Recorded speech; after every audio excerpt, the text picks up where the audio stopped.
Inaugural festivities. He joins us live at the inaugural party at Main Street Station. Hey, Cam.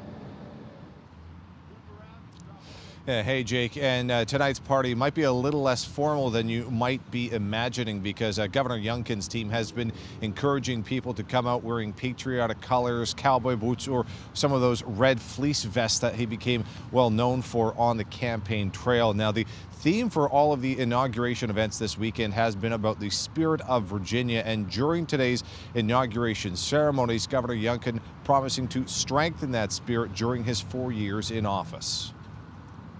According to the best of my ability. And with those words, so help me God.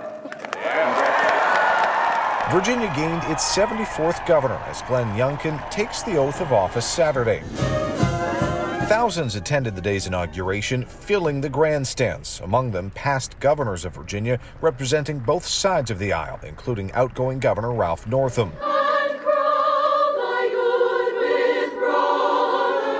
The ceremony featured songs and prayers before Youngkin and his fellow Republicans assumed their new roles, the latter two making history with their ascension. All the duties incumbent upon me. As Attorney General Jason Miyares becomes the first Latino to hold statewide office. That I will support the Constitution of the United States. And Lieutenant Governor Winsome Earl Sears becomes the first woman of color to hold statewide office. I come to this office ready to lead and serve starting on day one. The now Governor Youngkin then addressed the crowd, calling for unity and promising to serve all Virginians, regardless of who they voted for, paraphrasing Dr. Martin Luther King Jr. We are one Virginia. We are all sailing in the same boat. And laying out his goals, Youngkin spoke of addressing COVID-19, supporting law enforcement, and cutting taxes. He also spoke to one of the big issues in the final weeks of the campaign. To parents, I say we respect you and we will empower you in the education of your children. The ceremony was rounded out with a parade featuring groups from across the Commonwealth before Youngkin left to lead for the next 4 years. My fellow Virginians, it's day one. Let's get to work. Now back out here at Main Street Station after tonight's party, there is one more event to wrap up inauguration weekend, and that will be an open house at the governor's mansion hosted by Governor Youngkin and the new First Lady, Suzanne Youngkin. Working for you in Richmond, Cameron Thompson, CBS 6 News. Back to you, Jake. Hey, thanks, Cam. Youngkin cast himself as a change maker for Virginia following 2 years of Democrats in complete control at the state capitol. They see Youngkin a little bit differently, of course. Now, Virginia is in a split government situation, and we spoke to longtime veterans of the political scene here about what to expect. And you, ma'am? Yes, of course. Filing into the inauguration ceremony, Virginians. For you, sir? Do you want one? Yes. Grab a small memento to history. Thank you very much. If you look back at our inauguration, I think the wind chill was around 0. Former Republican Governor George Allen calls it football weather and an invigorating moment for the Commonwealth. So many people say that they have a distrust of people in government. They say one thing and they get in office and do nothing or the opposite. This batch, Glenn Youngkin, Jason Miyares, and Winsome Sears, and the members of the House of Delegates are going to keep their promises to the people of Virginia. With Republicans controlling the executive mansion and the House of Delegates, the GOP has honed their focus on issues Youngkin, their new figurehead, talks about often. Youngkin's agenda laid out Saturday remains consistent to the campaign. And our common path forward is also forged with a deep and abiding respect for individual freedom. I like the unifying elements of the speech and his sense of optimism. State Senator Adam Ebbin is a Democrat and part of the lone firewall against Republicans now. Democrats hold a 21-19 margin in the state Senate, and Ebbin says they don't plan on backing away from some of the big issues they advanced the past 2 years. Let's work together on the things we can to move Virginia forward and find agreement, and if the governor would like to revisit some of the progress we've had on things like abolishing the death penalty or protecting Virginians from discrimination, I think he would find challenges. Former Governor Allen says while Youngkin won't be able to find consensus on every issue, he is confident the Youngkin agenda won't stall. I think you're going to find a lot of cooperation on the salient issues. Do you think some Democrats going to vote against getting rid of the tax on groceries? Do you think some Democrats going to vote against reducing taxes on retirement benefits for veterans? Program, ma'am?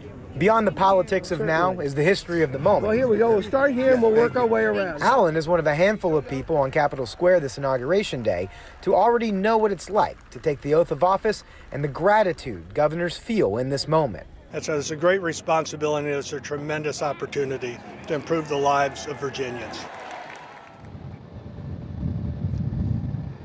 Governor Youngkin, of course, played basketball in college. You could see his high school basketball team having a little fun with him there during the parade. Now, for some, seeing an inauguration in person might be a once-in-a-lifetime event. Caroline Colburn met up with Virginians who traveled from both near and far to witness history. People from all over the Commonwealth came together today here in Richmond to celebrate the inauguration of Governor Glenn Youngkin, stating what they'd like to see happen over the next 4 years. Go, Glenn Youngkin. A line stretched down East Gray Street Saturday morning as hundreds waited to enter Capitol Square. That's gonna be a good day. Braving the cold, We'll survive. That snowstorm isn't going to stop us today.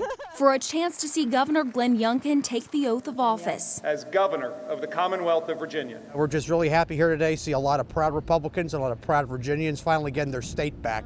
As the Commonwealth embarks on 4 years of new leadership, New opportunities are always the way to go. That's the American way. some Virginians are also celebrating the history being made. Lieutenant Governor Winsome Sears becomes the first woman of color to hold statewide office in Virginia. Feels great because she's a veteran just like me. I'm a Navy corpsman, and see a veteran like her, where she comes from, but to believe in the spirit or that you can do anything you want to do, as long as you put your mind to it. Those at Saturday's celebration also shared the issues they'd like to see the new administration tackle right off the bat. Anything that enhances individual freedoms, I'm behind. Definitely education reform. I think that's going to probably be one of the biggest reforms, the roaring 20s, so to speak.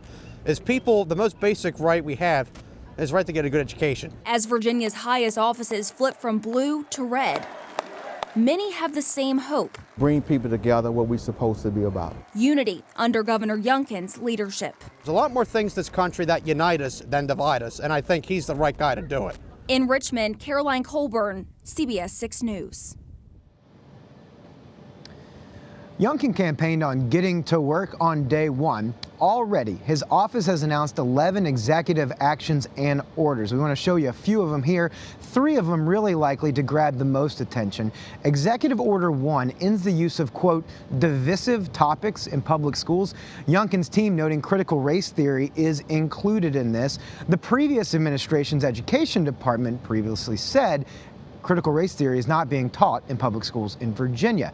Now, Executive Order number 2, it would allow parents to choose whether or not their children wear a mask while in a school building during the global pandemic. And EO3 orders an investigation into the actions of the parole board, something we've reported on extensively here at CBS 6, and Attorney General Jason Miyares has already announced will move forward. Democrats already telling us they think the first 2 items are probably under the Department of Education and not something the governor can handle while in office. We'll keep you updated on that part of it. Speaking of Democrats, now former Governor Northam handed over the keys to the executive mansion this morning. He and Governor Youngkin were very, very cordial. They thanked each other for their service to the Commonwealth of Virginia. Northam saying he has 10 patients scheduled already for visits at his pediatric practice out in the Eastern Shore. He'll get to work on that starting on Monday. For now, working for you, the state capitol, Jake Burns, CBS 6 News here on this historic inauguration day.